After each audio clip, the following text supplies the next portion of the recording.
우리 하나님 말씀 고린도전서 15장 12절에서 20절 말씀을 같이 봉독을 했죠. 우리 이 말씀 가지고 부활 공부라고 하는 제목 가지고 우리 하나님 말씀 증거하겠습니다. 부활이란 무엇인가? 우리 이것은 우리 기독교인에게 있어서 그리고 제가 생각하기에는 여러분들 동의하실 텐데 우리 인류에게 있어 가지고 가장 중요한 질문이라고 생각을 합니다.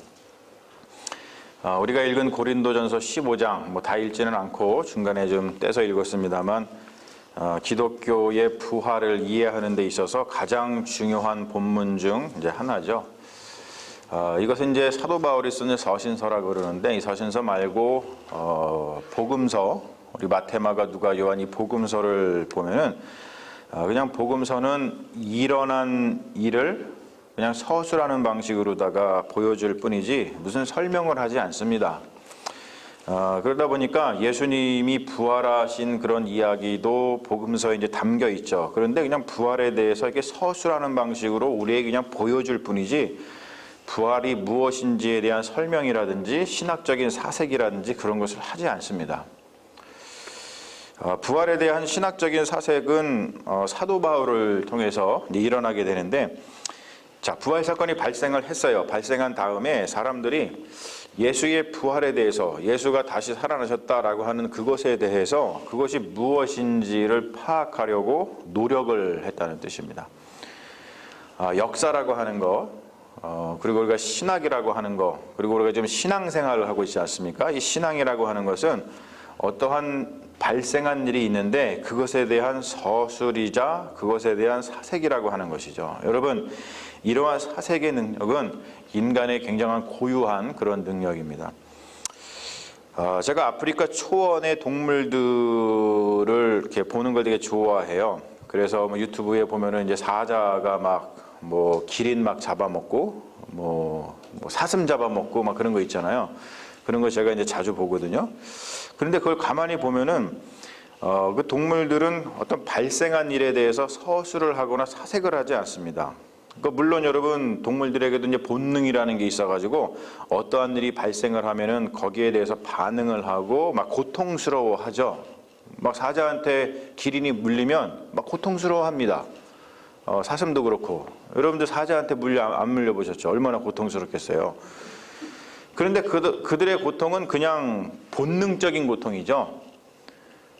무슨 사색적인, 영적인 고통은 아닙니다. 기린이 막 사자한테 여기 물렸는데 기린이 갑자기 나는 왜 사자한테 이렇게 여기 목을 물렸을까? 내가 왜 하필이면 이 자리에 있었을까? 그리고 나는 물렸고 왜 자는 안 물렸을까? 이러한 어떤 사색적인 게 드러나지 않죠. 그냥 고통을 당하다가 죽을 뿐입니다. 그런데 여러분, 인간은 사건이 발생을 하면은, 어떤 사건이 나한테 일어나면 그 사건에 대해서 서술을 하고 그리고 그 사건에 대해서 우리가 사색을 한다는 거예요. 생각을 하게 된다는 것이죠. 깊이 뭔가를 생각한다는 것이죠. 그 사색이 인간을 고뇌에 빠지게 하고 그 사색이 인간을 아픔을 겪게 하고 그리고 슬픔에 젖게 합니다. 그 사건을 어떻게 이해하느냐에 따라서 인간의 삶의 질은 달라집니다. 그 말은 뭐냐면 그 사건이 인간의 존재를 규정해 준다는 거예요. 이게 굉장히 사실은 어려운 그런 이야기인데 여러분들이 잘 이해하실 거라고 믿습니다. 어떠한 사건이 발생하면 인간은 이게 뭐지? 왜 이러한 사건이 나한테 발생을 했지? 그런 질문을 하면서 그 사건이 발생한 것에 대한 사색에 잠기게 됩니다. 그런데 그 사색의 과정은 굉장히 고통스러운 과정이기도 합니다. 자, 부활은 예수에게 발생한 사건이에요. 예수에게 사건이 발생했습니다. 부활이라고 하는 사건이. 그러면 우리는 그 사건을 두고서 자연스럽게 이러한 생각을 할 수가 있어요. 예수에게 부활이 발생했다? 근데 생각을 해보면 나한테 발생한 일도 아닌데 그게 왜 중요하지? 그것에 대해서 내가 왜 사색을 해야 되지? 내가 왜 그것을 붙들고서 이렇게 생각을 해야 되지? 그런 우리가 생각을 합니다. 여러분, 이러한 반응은 가능한 반응이기도 하지만 그렇다고 이러한 반응이 맞는 반응은 아닙니다. 가령 이렇게 한번 생각해 보죠. 어떤 이에게 죽음이 발생을 했어요. 그러면 우리는 그 사람의 죽음에 대해서 애도를 하죠. 장례식을 하면서. 근데 여러분, 그냥 그것으로 끝입니까? 어떤 사람에게 교통사고가 발생을 해요. 그러면 우리는 그 사람에 대해서 그 사람에게 발생한 그것을 안타까워합니다. 그런데 여러분, 그것으로 끝입니까? 사실은 우리가 이 세상에서는 우리가 우리에게 직접 발생하지 않아가지고 우리가 그런 것들을 경험하는 것을 간접적으로 경험하는 것들이 굉장히 많이 있습니다. 그런데 그러한 일들을 우리가 들으면서 그 일이 나에게 직접적으로 발생하지 않았다고 해가지고 나는 그러한 일을 겪지 않을 거야 라고 생각하는 것만큼 사실은 큰 착각이 없습니다. 이 세상에서 발생하는 모든 일은 바로 나에게 일어날 수 있는 충분한 가능성을 지닌 그러한 일들입니다. 여러분, 우리가 함께 지금 기도한 그 박준혁 군의 일을 우리가 뉴스를 통해서 접했어요. 그랜드 캐년에서 발을 헛디뎌가지고 낭떠러지로 떠들어서서 크게 다쳤다. 지금 혼수 상태에 있다. 참 안타깝다. 그런 생각을 하지만 우리가 그 뉴스를 보면서 그 일은 나에게 일어날 일은 아니야 라고 생각을 합니다. 여러분, 사실 이것이 우리 인간이 갖는 한계성이고 이것이 굉장히 위험성이죠. 조금만 더 생각을 해보면, 우리의 사색이 깊어지면, 다른 말로 표현해서 우리의 영성이 깊어지면 한 가지 깨닫게 되는 사실이 있는데, 그게 뭐냐면은 이 세상에서 일어나는 모든 일은 나에게도 일어날 수 있는 충분한 가능성을 지닌 일이다 라고 하는 거예요. 여러분, 이것을 우리가 피부로 얼마큼 가까이 느끼느냐 가까이 느끼지 못하느냐에 따라서 우리의 영성의 깊이가 갈립니다.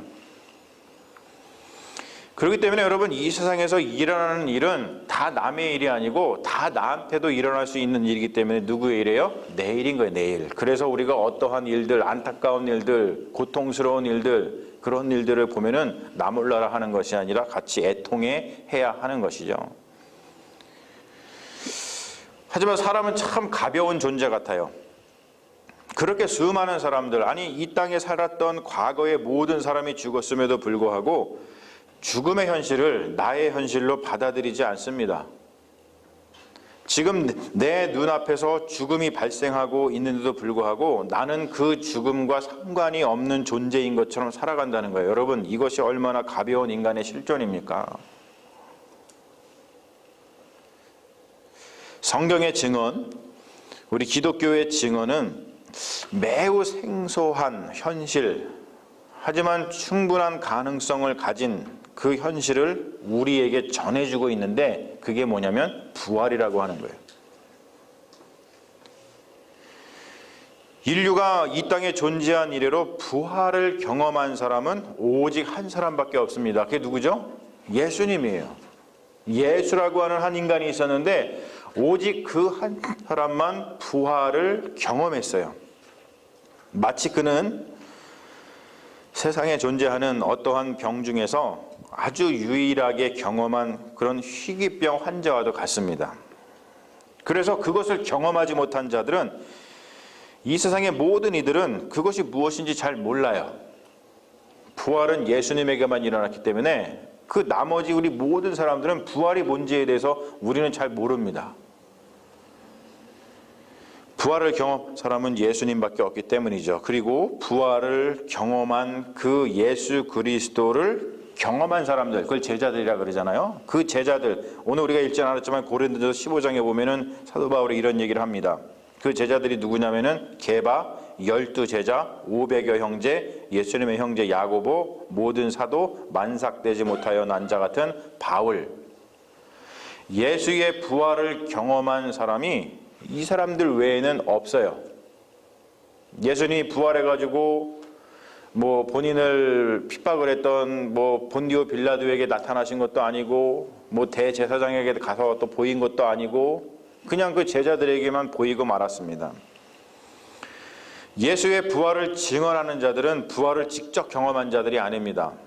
그래서 사실 그들도 부활을 증언하고는 있지만 부활이 뭔지 잘 몰라요. 그렇다고 부활을 직접 경험한 예수님이 당신이 경험한 그 부활에 대해서 뭐 자세하게 막 이렇다 저렇다 설명을 해주시는 것도 없습니다. 그렇다 보니까 성경의 부활 이야기는 우리가 보면 어떻게 보면 굉장히 엉성해 보이고 잘 이해가 안 되고 손에 잘 잡히지 않습니다. 모르는 사람들이 다 기록을 했으니까. 여러분, 그런데 부활은 무엇입니까? 우리가 모른다고 또 부활을 전하고 있는 성경에서도 뭐 자세하게 막 우리가 정말 알아들을 정도로다가 집요하게 막 이렇게 얘기하는 게 아니라고 우리가 부활을 아는 것에 대해서 포기할 것인가? 아니라는 것이죠. 부활이 무엇인가? 우리가 계속해서 질문해야 되는 현실입니다. 오늘 얘기하죠. 제가 얘기했죠. 한 사람에게 뭔가가 일어났으면 누구한테도 일어날 수 있다? 나한테도 일어날 수 있는 거예요. 오늘 말씀도 얘기하잖아요. 부활이 없다면 예수님이 부활하지 않았을 거고 그리스도가 부활하지 않았으면 부활이라는 거 없었다.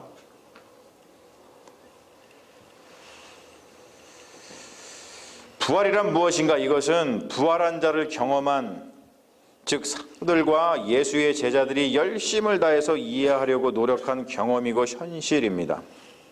부활에 대한 이들의 피나는 사색이 있었었는데 그 사색이 도달한 결론 중에 하나가 뭐냐면 오늘 본문에 잘 나타나 있는데 바로 이겁니다.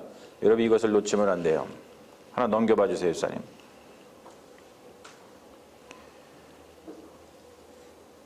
짠 하고 나타나야 되네 원래. 자, 뭐죠? 몸의 부활입니다.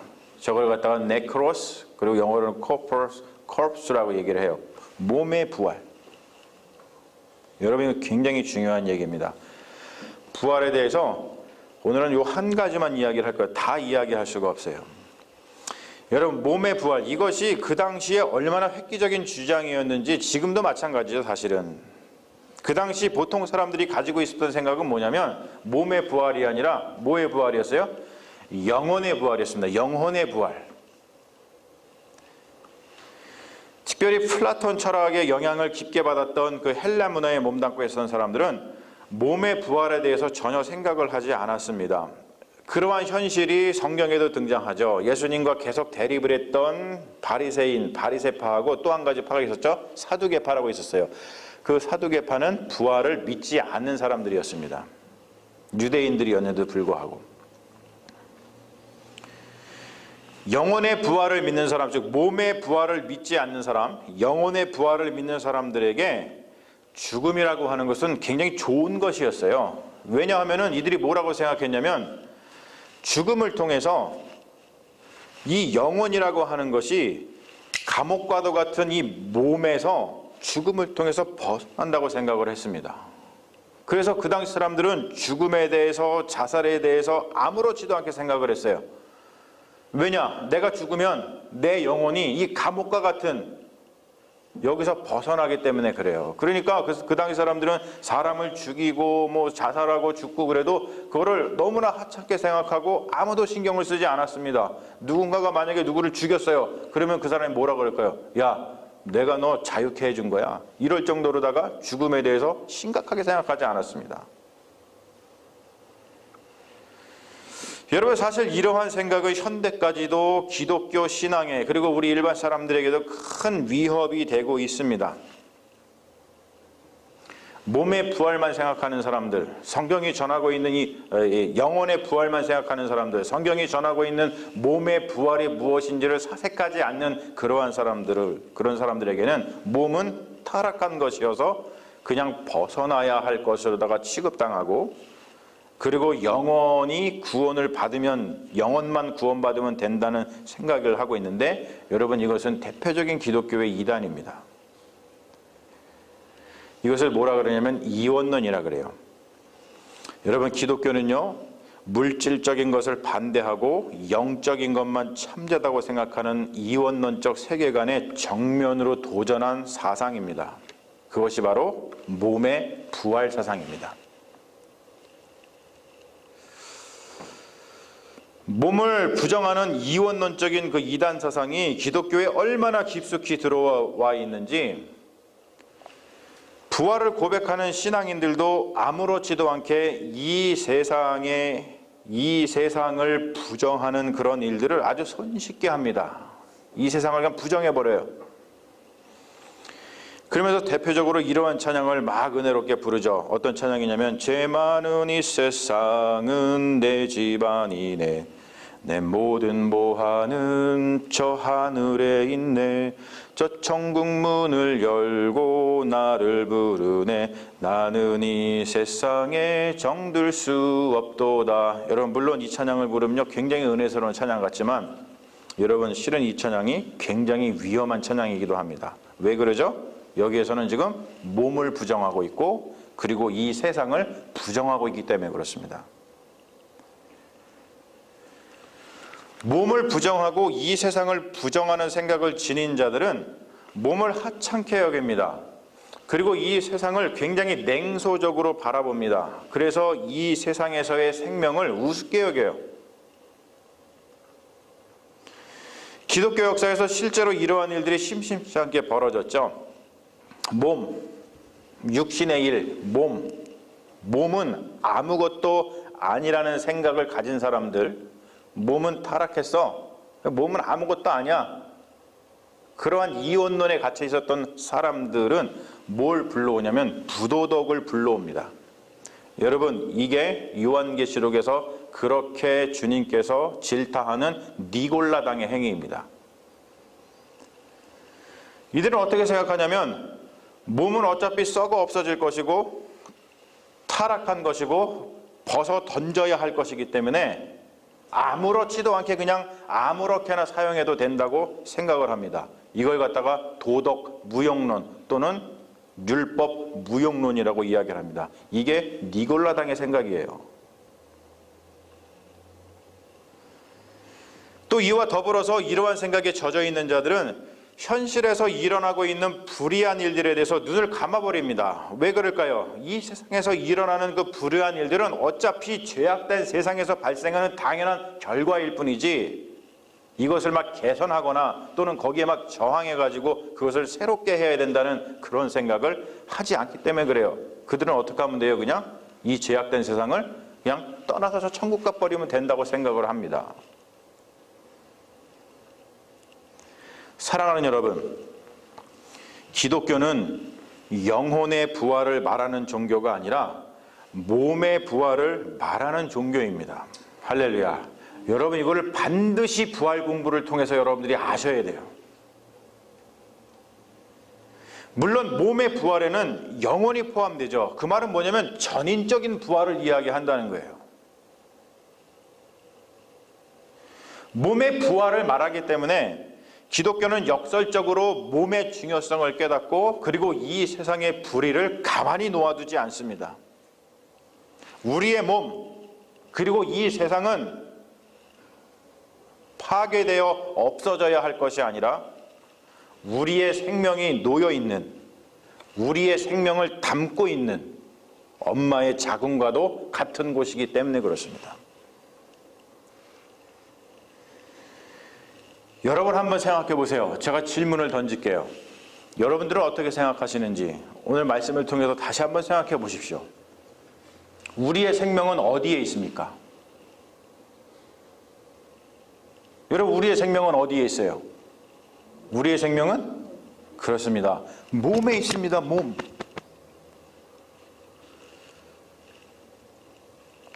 여러분, 우리의 생명은 몸에 있습니다. 몸. 이것은 몸이 병들어가지고 지금 죽음을 앞두고 있는 사람들이 가장 절실하게 느끼고 경험하는 것들이에요. 여러분, 이것을 우리가 절실하게 경험하지 못하는 이유는 우리가 아직까지도 그냥 살아있으니까 그런 거예요. 그 중에 한 명이 몇 년 전에 암으로 돌아가신 안성모 교수님입니다. 감리교신학대학교 상담학 교수님이었어요. 그분이 마지막 6개월의 인생 여정 그리고 암 투병을 하면서 신학적으로다가 이렇게 쓰신 글이 있습니다. 그 여정을 담은 글이 있는데 그게 이 책입니다. 욥을 위한 변명이라고 하는 책이 있어요. 여러분 한번 이 책 읽어보실 분 빌려가서 읽어보시기를 바라요. 여기에 이런 구절이 있다면 소개하기를 원합니다. 한번 잘 보세요. 지금 암으로다가 죽어가는 사람이 얘기한 거예요. 질병으로 얻은 최대의 부차적 소득이란 무엇인가? 나는 몸이라는 사실이다. 예수님도 몸을 가지신 존재였다는 사실의 확인이다. 몸을 통하지 않는 진실은 거품에 불과할지도 모른다는 깨달음이다. 그러면서 이런 기도합니다. 오 주님, 몸이 생명입니다. 몸이 진실입니다. 몸이 하나님이십니다. 아멘.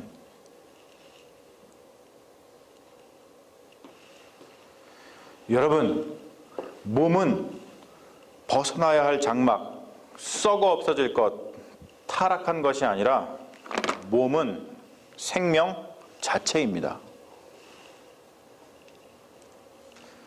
여러분, 이것을 절절하게 깨달은 사람은 절대로 몸을 자기의 몸이든 남의 몸이든 그것을 함부로 대하지 않습니다.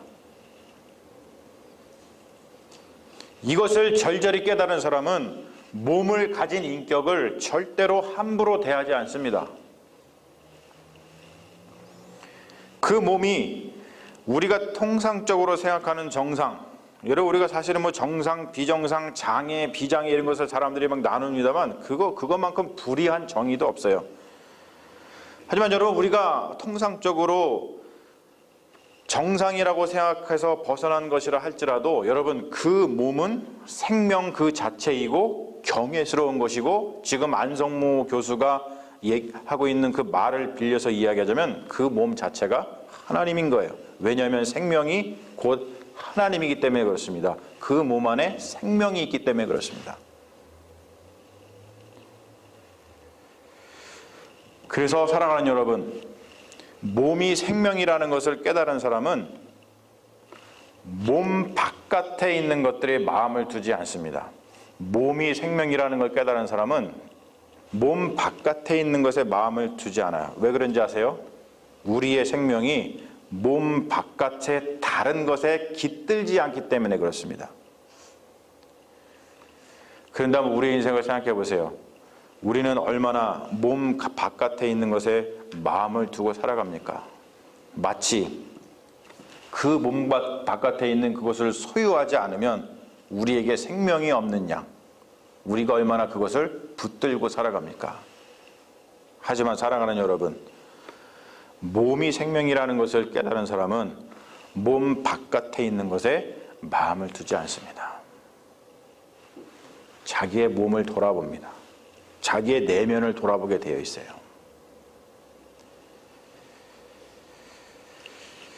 하지만 우리가 그것을 깨닫지 못하고 몸 바깥에 있는 것에 자꾸 집착하면서 살아가면은 그 사이에 정작 생명이 깃들어 있는 이 몸은 상해가고, 그리고 결국 몸의 죽음과 함께 생명은 사라지고 만다는 거예요.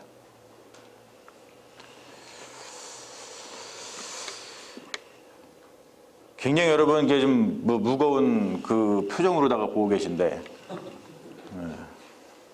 왜 무거운 표정을 하고 계세요? 그래서 제가 재미있는 얘기 한 가지 해야겠어요.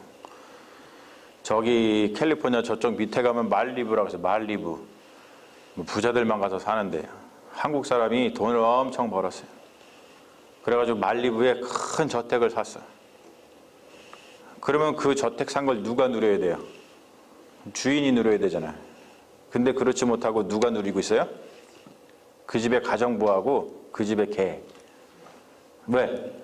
주인들은 돈 버니라고 그걸 누릴 겨를이 없는 거예요. 여러분, 우리가 그렇게 살아간다는 거예요. 그렇게.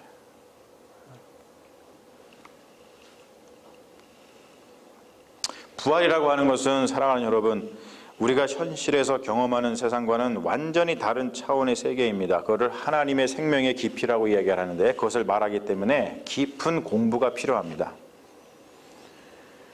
기독교인의 삶의 여정은 이것을 공부하는 여정이라고 해도 과언이 아니에요. 우리가 하는 예배, 우리가 하는 뭐 책을 읽는 거, 성경을 보는 거 다 이 여정입니다. 그리고 부활이라고 하는 것은 한 번에 알 수 있는 단순한 지식이 아니죠. 왜냐하면 거기에는 하나님의 기품의 정수가 담겨 있기 때문에 그렇습니다. 여러분, 그러니 우리가 어떻게 해야 될까요? 오늘 말씀 제목처럼 어떻게 해야 될까요? 부활을 공부해야겠죠. 여러분, 저하고 부활을 열심히 공부했으면 좋겠어요. 부활을 경험한 자, 죽어도 살겠고 무릇 살아서 부활을 경험한 자는 영원히 죽지 아니하리라. 하나님의 말씀입니다. 우리 같이 기도하겠습니다.